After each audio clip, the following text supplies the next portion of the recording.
Hello everyone, welcome back to my channel. How's everyone doing today?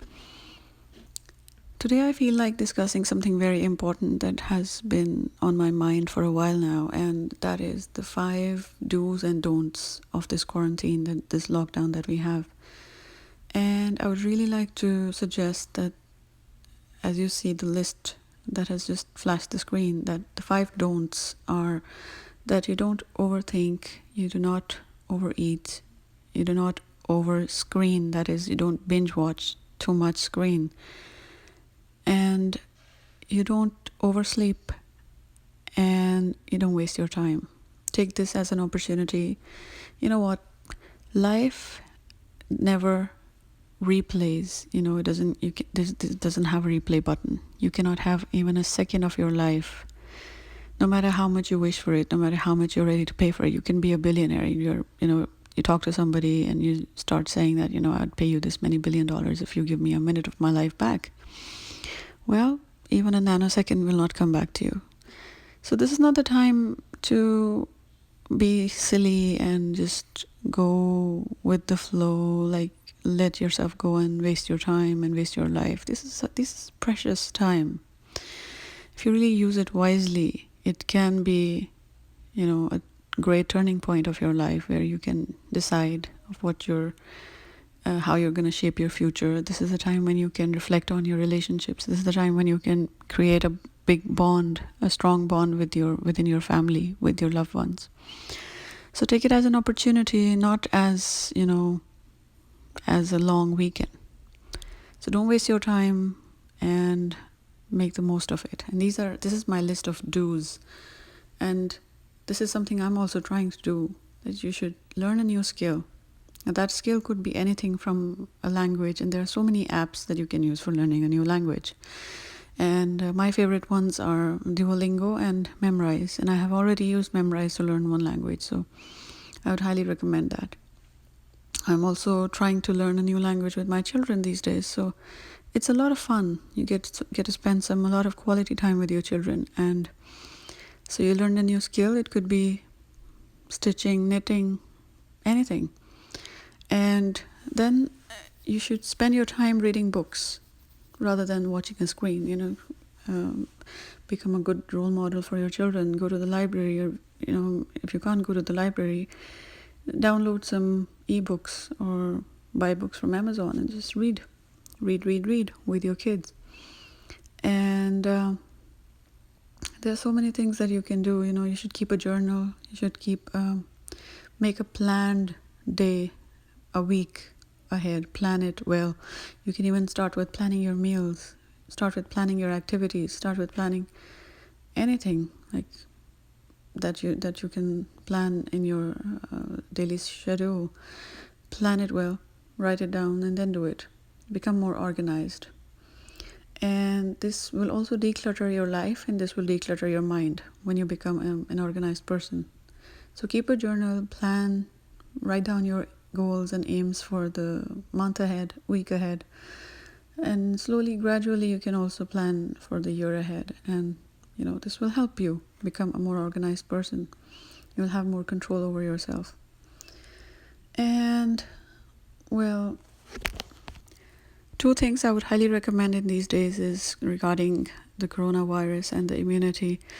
Try intermittent fasting, or try any form of fasting, and read about it and Google it or learn about it, and then try to fast. And I would not recommend it for people with underlying health conditions, but anybody who's otherwise healthy, do try intermittent fasting and try to exercise a bit every day. So these are the things that would improve your immunity. And have a healthy, balanced, and good diet. Don't binge eat. Do not binge. Do not, like the list of don'ts is everything that kills your immunity. And the list of do's here is going to improve your mental and physical well-being. So what you see on the screen here is my keto chai. I'm a chai person. I'm not a coffee person, so I could not go on a bullet coffee routine. So I just substituted the milk in my tea with all fat cream. So now I just add cream to my tea, and I think that's good enough substitute for the keto chai. And here what you see is one of the world's most delicious banana bread, if you can call it, with chocolate chips. And I just made it so quickly that I didn't even have time to record it. But when I took a bite, it was so yummy that I thought it would be unfair if I don't share this recipe with you guys. So I'll make it again, and then I will be making a step-by-step video of how to make it. For a brief intro, I can just give you an idea of how it's made. It's got banana, it's got egg and flour and peanuts and chocolate chips. So, and some baking soda, some baking powder, and some vinegar. The baking soda and the vinegar are the most influential ingredients if you want to make something soft and fluffy, especially when you have some thick wet ingredients like bananas, and if you're making a carrot cake and you want to have a very fluffy cake, then don't miss out on the baking soda and vinegar. Just add a pinch of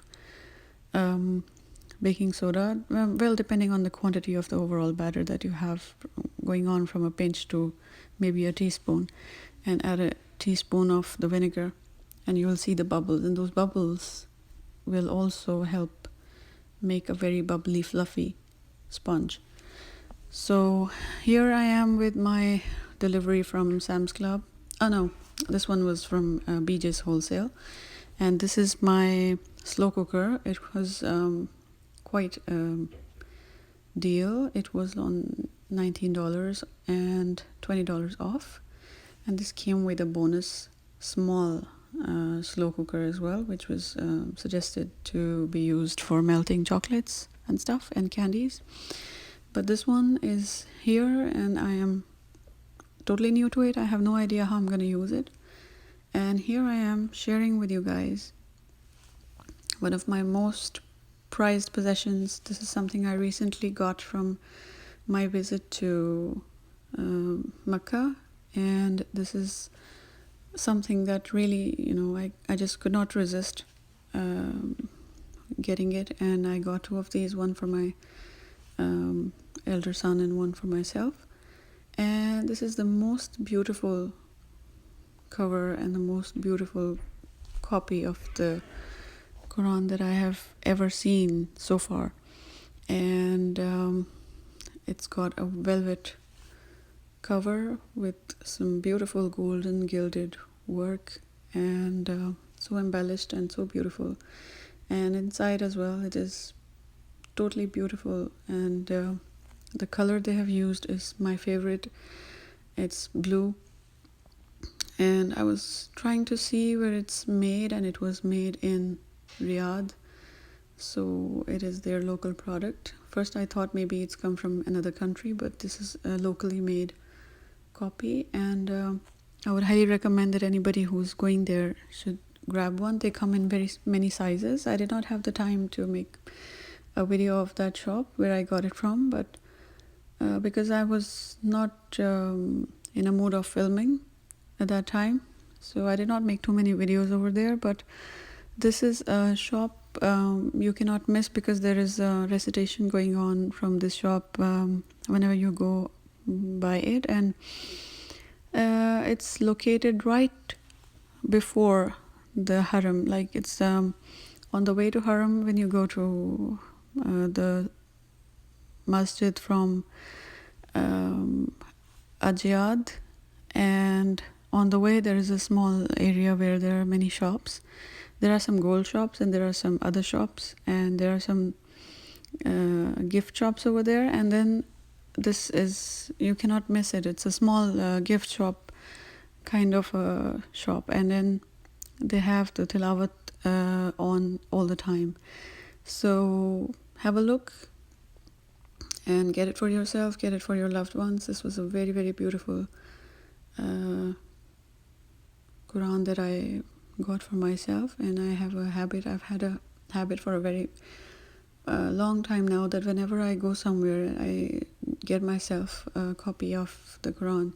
Like I got a very beautiful one from Dubai, Dubai Mall, and that one had a few pages in one color and then a few pages in another color, and that was also a very beautiful one. But later on I saw it on Instagram. Some people are also that's also available with some people on Instagram, and they're also offering engraving your name on it and stuff, and I think it's also available on Amazon. So, but this one I haven't seen anywhere else. This one I have just seen in Makkah. So there it is, and I look forward to start reading it now, and I look forward to having finished it by the end of Ramadan. And I am also going to share with you today something I just felt like making because I had some ingredients in my freezer and my fridge, and I just thought, how can I make use of the least, like a minimalist? How can I cook like a minimalist? So I just thought I had half a kg of these mushrooms, and I just thought, yeah, why not just make some mushroom and egg curry. And I just made some spicy curry like we make for the rest of our Indian food, and like you brown the onions first in the oil, and then you add some tomato puree or paste or fresh tomatoes as you like, and then add some spices and chili and garlic and ginger and turmeric and salt to your taste, and then add a bit of water to make it a little liquidy, soupy, and then I just boiled the eggs separately on the side, and then I peeled them and I added them to the mixture. And to my surprise, this turned out to be so yummy that I cannot even describe. So I just made this video very quickly, and I did not know that it would turn out to be so delicious. So I did not make a step-by-step video of this one. I just thought I'd be sharing the idea with you guys, but it really turned out to be very delicious, and I highly recommend it. That when you have nothing else to do and you can't think of what to make, this is something you can make, and this is really good. So I hope you guys like my video today. I will be coming back with another very amazing video in which I have tried to make the chicken roast, and I have made the marinade from scratch. So do subscribe to my channel for that video and that recipe. Until next